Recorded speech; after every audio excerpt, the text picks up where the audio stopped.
Sono ore di angoscia dopo la scomparsa di Antonio Menegon, l'ingegnere di 78 anni, consulente nella battaglia contro gli autovelox irregolari di cui non si sa più niente da giorni.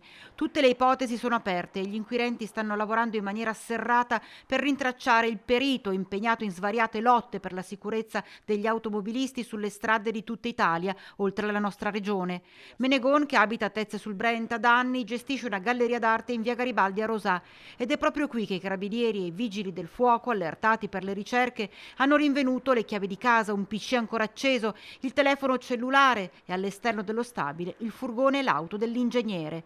Cosa possa essere accaduto è un giallo che sta tenendo tutti con il fiato sospeso. È una notizia che arriva all'inizio dell'anno che ci stupisce, che ci sorprende in maniera negativa, che ci preoccupa anche.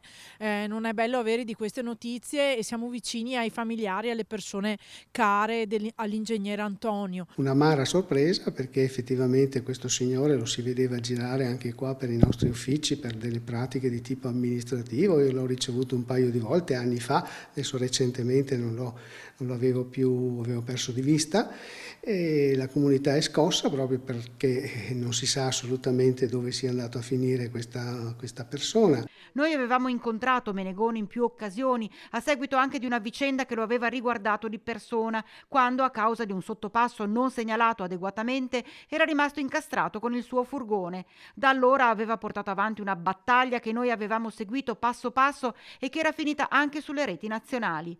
Intanto è ancora la sindaca Mezzalira che lancia un appello al nostro microfono. Visto l'anomalia di questa scomparsa, visto la preoccupazione che sicuramente stanno vivendo i familiari e le persone a lui care, chiediamo a chiunque abbia visto qualcosa e possa segnalarlo alle forze dell'ordine perché può essere d'aiuto nelle indagini.